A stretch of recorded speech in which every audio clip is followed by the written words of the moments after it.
वो लोग जो यूके का वीज़ा अप्लाई करते हैं तो इसमें रिजेक्शन आ जाती हैं, तो रिजेक्शन की बुनियादी वजूहात कौन कौन सी हैं? उस ऐसा स्किल जो उस कंट्री में फ़ायदेमंद हो सके, वहाँ पर जाकर आप उसके थ्रू उसके अवाम को फ़ायदा पहुँचा सकें, तब आपको वो कंट्री वेलकम करता है। अगर आपके पास पैसे हैं और आप किसी कंसल्टेंट को हायर कर रहे हैं तो फिर भी आप अंधा एतमाद ना करें। एतमाद करने से पहले भी किसी कंसल्टेंट को पैसे देने से पहले इस चीज़ को देखें ना कि आप उस चीज़ के लिए खुद भी एलिजिबल हैं या नहीं। आपकी वीज़ा एप्लीकेशन को सही से असेस नहीं किया और आपकी डॉक्यूमेंटेशन को कम्प्लीटली नहीं देखा। अस्सलाम वालेकुम नाजरीन, मैं हूं आपका मेज़बान शमसुल हक। आज के इस प्रोग्राम में हम बात करेंगे कि वो पाकिस्तानी जो यूके जाना चाहते हैं और यूके का वीज़ा अप्लाई करने के लिए कौन कौन सी कैटेगरीज़ हैं, इस पर हम बात करेंगे। और वो लोग जो यूके का वीज़ा अप्लाई करते हैं तो इसमें रिजेक्शन आ जाती हैं, तो रिजेक्शन की बुनियादी वजूहात कौन कौन सी हैं। अगर यूके का वीज़ा अप्लाई किया जाए और रिजेक्शन आ जाए तो इस सूरत में क्या किया जाए, और यूके का वीज़ा अप्लाई करते हुए जो स्कैम्स आते हैं इनसे कैसे बचें। इस पर बात करने के लिए मेरे साथ मौजूद हैं इमिग्रेशन लॉयर मोहम्मद अली शाह साहब। पाकिस्तान में जब से रिजीम चेंज हुआ है और सियासी अदम इस्तेकाम और सियासी इंतशार की वजह से और महंगाई भी जो है वो बहुत ज़्यादा बढ़ी है, तो इन तमाम मसाइल का हल पाकिस्तानियों ने ये निकाला है कि आप पाकिस्तान से बाहर चले जाएं, यूके चले जाएं, डॉलर्स में और पाउंड्स में अर्न करें और वो फिर वापस अपनी फैमिली को भेजें। इससे फैमिली को भी सपोर्ट मिलती है और पाकिस्तान को भी फ़ायदा होता है, क्योंकि वो डॉलर्स और पाउंड जो हैं वो रिमिटेंस की सूरत में पाकिस्तान में आते हैं, तो इससे पाकिस्तान को फ़ायदा होता है। तो अब वो लोग जो पाकिस्तान से बाहर जाना चाहते हैं, यूके जाना चाहते हैं, लेकिन उनके पास ये सिर्फ ख्वाहिश है, तो वो ये नहीं जानते कि हम कैसे जाएंगे, तो वो क्या करें यूके जाने के लिए। इसमें जो लोगों को चीज़ का ख्याल रखना चाहिए, उसमें दो चीज़ें हैं बेसिकली। अब यूके जैसी कोई कंट्री है, जो भी फर्स्ट वर्ल्ड कंट्री है, वो आपको तभी अपने पास वेलकम करेगी जब आपके पास दो में से कोई एक चीज़ लाजमी होगी। या तो आप उसमें उस कंट्री में इन्वेस्टमेंट कर रहे हो, मीन्स आपके पास इतने पैसे होने चाहिए कि आप उसमें इन्वेस्टमेंट करके एक अच्छी ज़िंदगी गुजार सकें, वहाँ पर कोई एम्प्लॉयमेंट क्रिएट कर सके, इस तरह का कुछ काम कर सके। लेकिन या अगर आपके पास इतने पैसे मौजूद नहीं है, सो एटलीस्ट आपके पास एक ऐसा स्किल होना चाहिए, ऐसा स्किल जो उस कंट्री में फ़ायदेमंद हो सके, वहाँ पर जाकर आप उसके थ्रू उसके अवाम को फ़ायदा पहुँचा सकें, तब आपको वो कंट्री वेलकम करता है। तो पाकिस्तानी को ये देखना चाहिए कि जब भी वो ऐसी किसी कंट्री में अप्लाई करना चाह रहे हैं तो उसी वीज़ा पॉलिसी के अकॉर्डिंगली उनके पास ऐसा कोई स्किल मौजूद हो या ऐसी कोई इन्वेस्टमेंट मेथड मौजूद हो जिसके थ्रू वो उस कंट्री को फ़ायदा दे सकते हैं। अब जो स्टूडेंट्स यूके जाना चाह रहे होते हैं, वहाँ पर स्टडी करना चाह रहे होते हैं, तो उनके लिए भी यही चीज़ है कि उनके पास इतनी इनकम हो, इतने इनकम सोर्सेज हों, फाइनेंशियल सोर्सेज हों कि वो यूनिवर्सिटी की फ़ी पे कर सकते हों, और उसके साथ साथ वहाँ पर जब वो जहाँ पहुँच जाते हैं तो वहाँ जाकर वो जॉब करके पाकिस्तान को रेमिटेंस भी भेजते हैं, जो कि एक नॉर्मल प्रैक्टिस है पाकिस्तानी स्टूडेंट्स की। अच्छा, अब वो पाकिस्तानी जो यूके जाना चाह रहे हैं तो यूके के वीज़ा की कौन कौन सी कैटेगरीज़ हैं जिनमें वो अप्लाई कर सकते हैं? अब जैसे कि एक तो मैंने अभी आपको बता दी कि स्टूडेंट वीज़ा की कैटेगरी जो कि सबसे पॉपुलर है, और कई लोग अर्ली एज में ही यहाँ से ट्रैवल कर जाते हैं, जिसमें अभी रिसेंटली 1-2 सालों में बहुत से स्टूडेंट्स ट्रैवल कर चुके हैं। उसके अलावा जो बिज़नेस कैटेगरीज़ हैं, उसमें इस टाइम जो वैलिड हैं, जो चल रही हैं, उसमें ग्लोबल बिजनेस मोबिलिटी है, जिसके अंडर 5 और कैटेगरीज आती हैं, जिसमें सबसे ज़्यादा जो पॉपुलर है पाकिस्तान में वो इस टाइम एक्सपेंशन वर्कर वीज़ा है, जो कि इससे रिलेटेड है कि कोई भी यहाँ का बिज़नेस जो यहाँ पर थ्राइव कर रहा हो, वो अपनी ब्रांच यूके में ओपन करना चाह रहा हो और वहाँ पर एम्प्लॉयमेंट क्रिएट करना चाह रहा हो, तो ये सबसे ज़्यादा पॉपुलर चल रहा है पाकिस्तान में। उसके अलावा ग्लोबल टैलेंट वीज़ा है, ऐसे इंडिविजुअल्स के लिए जिनके पास एक्स्ट्राऑर्डिनरी टैलेंट है, जिनके पास ऐसी डिग्रीज़ हैं या ऐसे स्किल्स हैं जो कि यूके के लिए बहुत ज़्यादा फ़ायदेमंद हो सकते हैं, लोग उसके थ्रू अप्लाई कर सकते हैं। उसके अलावा जो एक रिसेंटली 2-3 सालों में बहुत ज़्यादा फैला है वो है स्किल वर्कर वीज़ा। ठीक हो गया। स्किल वर्कर वीज़ा एक जॉब एम्प्लॉयमेंट वीज़ाज़ हैं, जिसके अंडर वो कंपनीज़ जिनको ओवरसीज़ से या पाकिस्तान से कहीं और से लोग चाहिए होते हैं अपने काम के लिए, तो वो लोगों को पाकिस्तान से हायर कर सकते हैं, जिसके लिए लोग अप्लाई भी कर सकते हैं और जो इसके लिए रिक्रूटमेंट एजेंसीज हैं उनसे भी रब्ता कर सकते हैं। अच्छा, वो पाकिस्तानी जो यूके के वीज़ा के लिए अप्लाई करते हैं, अमूमी तौर पे लोग रोज़गार के लिए अप्लाई करते हैं और स्टडी वीज़ा के लिए अप्लाई करते हैं, तो इसकी रिजेक्शन जो है वो बहुत ज़्यादा हैं, तो इन रिजेक्शंस की बुनियादी वजूहात कौन कौन सी होती हैं? इसमें सबसे जो बुनियादी वजूहात है उनमें से सबसे ऊपर लाइल्मी। अच्छा, लाइल्मी उन चीज़ों से, उन रेगुलेशंस से जो कि उनकी गवर्नमेंट ने अपने लिए बनाई हैं कि जो भी वीज़ा के लिए आना चाह रहा हो, यहाँ पर माइग्रेट होना चाह रहा हो, वो इन पॉलिसीज़ को मद्देनज़र रखते हुए अपनी एप्लीकेशन फ़ाइल करे। लेकिन हम पाकिस्तानी हैं और मतलब और हमारे दरमियान ऐसे लोग मौजूद हैं जो लोगों को गलत गाइड करते हैं सिर्फ अपने चंद रुपयों के लिए, लोगों को ऐसे मशवरे दे देते हैं जो कि उनके लिए हरगिज़ फ़ायदेमंद नहीं होते, जिसकी वजह से उनको वीज़ा रिफ्यूज़ल का सामना करना पड़ता है। अब इसका सबसे आसान हल तो यही है कि वो खुद पॉलिसी को पढ़ें या फिर ऐसे लोगों से रब्ता करें, ऐसे लॉयर से रब्ता करें, जैसे कि हमसे लोग रब्ता करते हैं। वो जब आते हैं हमारे पास तो ये कहते हैं जी मैं फ़लाँ इंसान था, फ़लाँ कंसल्टेंट था, उसने मैं ये बताया था जिसकी वजह से हमारा वीज़ा रिफ्यूज़ हो गया, हमें उसने ये कहा था, हमने तो ऐसे डॉक्यूमेंट्स अपने तैयार कर दिए। तो उनको हम यही बताते हैं कि आपको चाहिए था कि आप पहले खुद भी उस चीज़ को थोड़ा सा पढ़ लेते। जब अगर नहीं पढ़ पाते, इतना टाइम नहीं होता लोगों के पास, ठीक है, वो और भी चीज़ें मसरूफ़ हैं, तो एटलीस्ट अगर वो किसी ऐसे बंदे को हायर करें जिसकी प्रोफाइल अच्छी हो, जिसका ऑलरेडी ट्रैक रिकॉर्ड अच्छा हो, या फिर ऐसा इंसान हो जो कि समझ बूझ रखता हो इन तमाम चीज़ों की, क्योंकि ये पॉलिसी जो है वो हर साल अपडेट भी होती रहती है। ठीक है। जो इंसान फिर अप्लाई करना चाहे, ठीक है, तो अपनी डॉक्यूमेंटेशन देखिए, जैसे मैंने पहले बता दिया कि आपको कि वो इन दो कैटेगरीज में से किसी एक में फॉल करता है कि नहीं करता, या वो इन्वेस्टमेंट कर सकता है या उसके पास स्किल है या नहीं है। ठीक है। अगर उसके पास कोई इनमें दोनों में से कोई एक चीज़ मौजूद है तो फिर उसके अकॉर्डिंगली जो वीज़ा पॉलिसी में वो फॉल करता है, जिस वीज़ा कैटेगरी में वो फॉल करता है, उसके अंडर अप्लाई करे।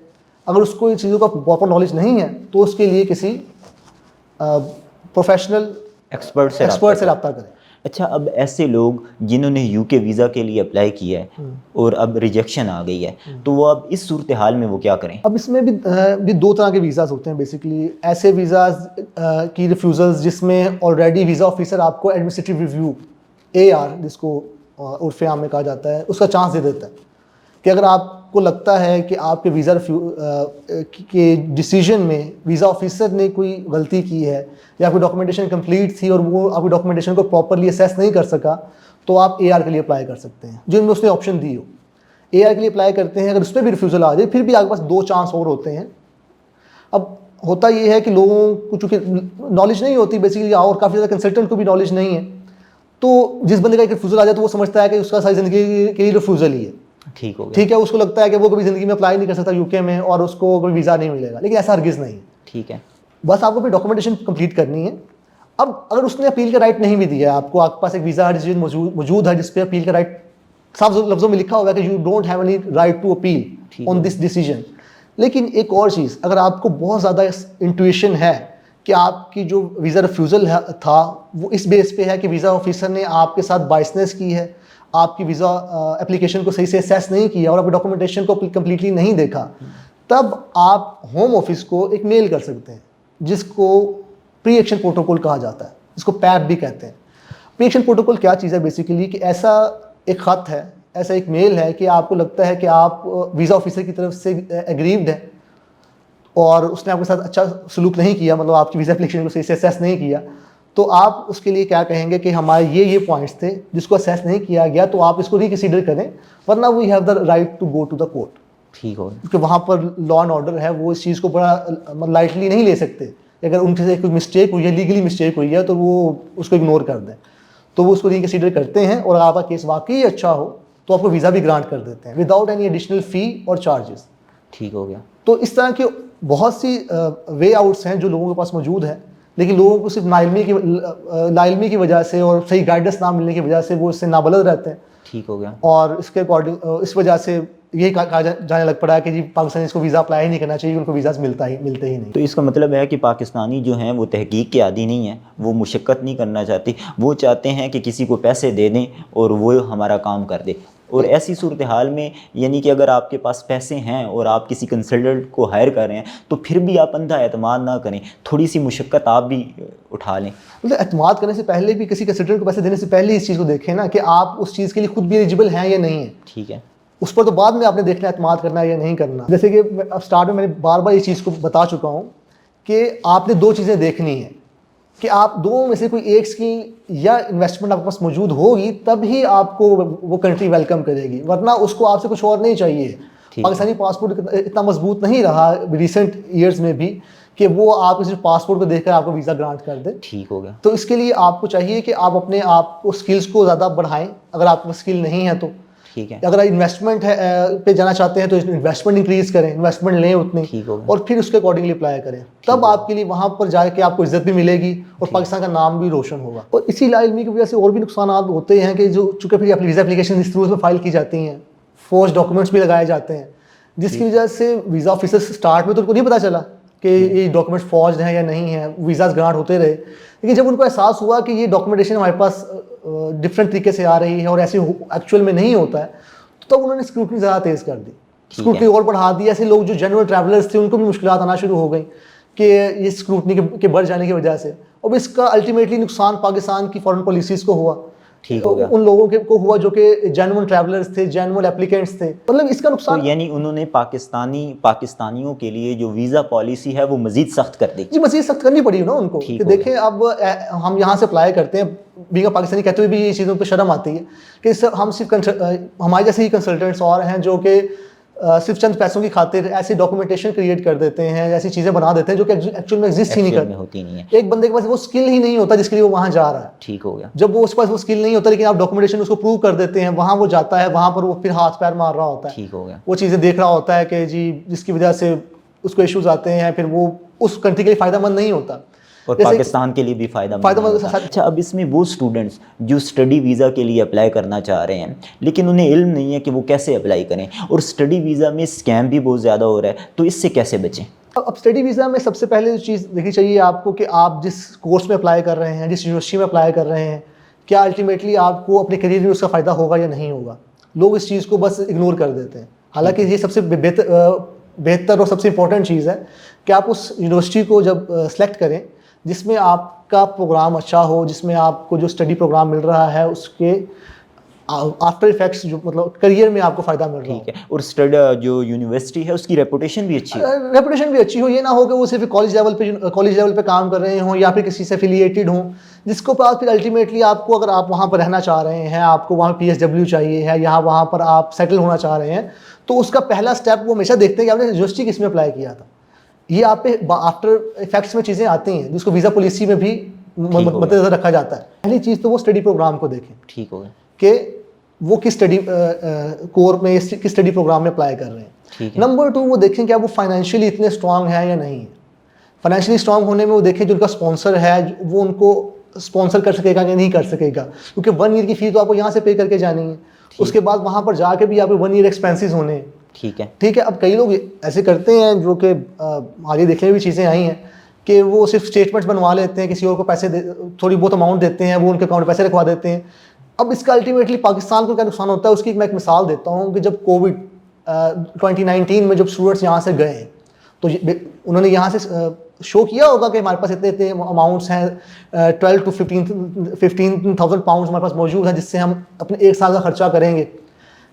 लेकिन वो एक्चुअल में तो स्टेटमेंट्स एग्जिस्ट ही नहीं करती थी, वो तो बैंक्स ने भी साथ शामिल होकर, मैनेजर्स ने शामिल होकर वो बनवा चुके थे। लेकिन जब कोविड आया तमाम जॉब्स बंद हो गई, तमाम यूनिवर्सिटीज़ बंद हो गई, जो पाकिस्तानी स्टूडेंट्स वहाँ फंसे हुए थे उन्होंने गवर्नमेंट से अपील की कि जी हमें फंड्स दिए जाए, हमारे पैसे नहीं हैं। तो गवर्नमेंट ने तो उनको यही बताया कि जी आपने तो हमें स्टेटमेंट शो की थी कि आपके पास इतने पैसे मौजूद हैं। ठीक है। तो उसकी वजह से अल्टीमेटली पाकिस्तान का नाम बहुत वहाँ पर ख़राब हुआ कि ये सिर्फ लोग झूठ बोलते हैं, और पॉलिसीज़ भी ज़्यादा सख्त करनी पड़ी कि ये लोग झूठ बोलते हैं, इनके पास उतने पैसे होते ही नहीं है कि यहाँ पर आगे पढ़ सकें, और ये अपनी स्टेटमेंट्स जो है किसी और को देकर शो करते हैं, जिसका नुकसान अल्टीमेटली उन लोगों को भी हुआ जो कि और मतलब जिनके पास जेन्युइन स्पॉन्सर्स थे और वो अप्लाई करना चाह रहे थे, उनकी स्क्रूटनी बहुत बढ़ गई, उनकी वेरिफिकेशंस कर दी गई कि आप बैंक से वेरीफाई करते हैं। अब जो वीज़ा नॉर्मली 1 वीक में आ जाया करता था अब उसको 1 मंथ लग जाता है। अच्छा। अब 1 मंथ लगने की वजह से अल्टीमेटली स्टूडेंट को क्या नुकसान होता है कि उसकी स्टडी उतनी लेट हो जाती है, उसका वीज़ा उतना लेट हो जाता है। ठीक है। उसके जो उसने तैयारी करनी थी वो लेट हो जाती है।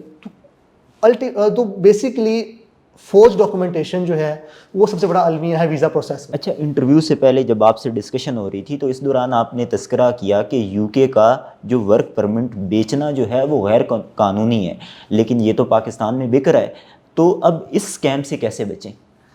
अब इस ओवरसीज़ एम्प्लॉयमेंट के स्कैम को बचने के लिए बेसिकली तो पाकिस्तान गवर्नमेंट ने एक अच्छा स्टेप लिया हुआ है जिसको OECP के नाम से आपने शायद सुनी भी होगी, overseas employment corporation of Pakistan.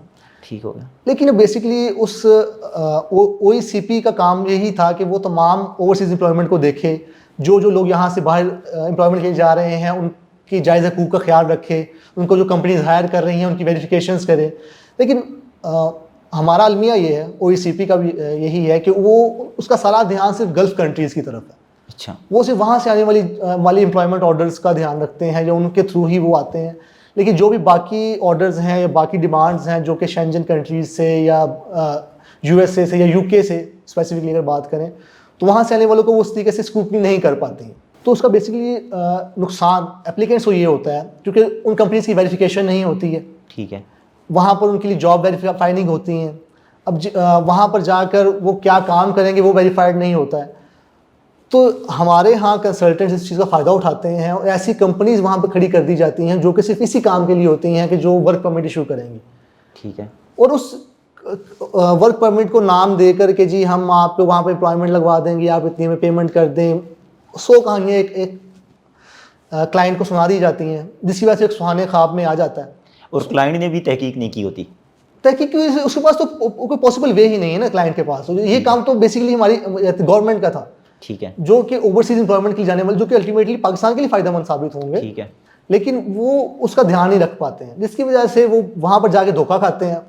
जब धोखा खाते हैं वहाँ पर वो कंपनी नहीं होती, और फिर पता चलता है जब वो फिर वहाँ की अथॉरिटीज़ पर शिकायत लेके जाते हैं कि हमने इतनी पेमेंट की हुई थी, ठीक है। तो वो फिर उल्टा फिर और पाकिस्तानियों के लिए शर्मिंदगी के बायस बनते हैं कि आप पेमेंट करके यहाँ पर आ रहे हैं, आपके पास ये स्किल मौजूद नहीं था जिस स्किल के लिए आप आए थे। ठीक होगा। और इन्हीं वजूहात की बिना पर अब पिछले 6 से 8 मंथ से स्किल वर्कर वीज़ाज़ की भी रिफ्यूज़ल रेशियो बहुत बढ़ चुकी है। अच्छा। क्योंकि ऐसे लोग जो कि जिनके पास वो स्किल नहीं होता था, जिनके पास वो वर्क परमिट्स वो खरीद तो लेते थे लेकिन उस स्किल के हामिल नहीं होते थे, तो उनकी स्क्रूटनी बढ़ जाती है, उनके लिए वेरिफिकेशंस करते हैं, उनकी एक्सपीरियंसेस की वेरीफाई करते हैं, उनसे इंटरव्यूज़ करते हैं। जब इंटरव्यूज़ में वो बंदा साबित नहीं कर पाता अपने स्किल को, तो उसको रिफ्यूज़ दे दिया जाता है। मोहम्मद अली शाह साहब, प्रोग्राम में शिरकत के लिए आपका बहुत शुक्रिया। मैं उम्मीद करता हूं कि हमारे वो नाजरीन जो यूके का वीज़ा अप्लाई करना चाह रहे थे लेकिन उन्हें इल्म नहीं है कि वो कैसे अप्लाई करें, और यूके का वीज़ा अप्लाई करने के लिए यूके की वीज़ा की कैटेगरीज़ कौन कौन सी हैं, और ये जो यूके की वीज़ा अप्लाई करते हुए रिजेक्शन आ जाती हैं, वो इस रिजेक्शन से कैसे बचें, तो उनके लिए ये इंटरव्यू इंतहाई मुफीद साबित होगा। इस प्रोग्राम के हवाले से अपना फ़ीडबैक कॉमेंट बॉक्स में लिखिए। अगले प्रोग्राम तक दीजिए इजाज़त। अल्लाह हाफिज़।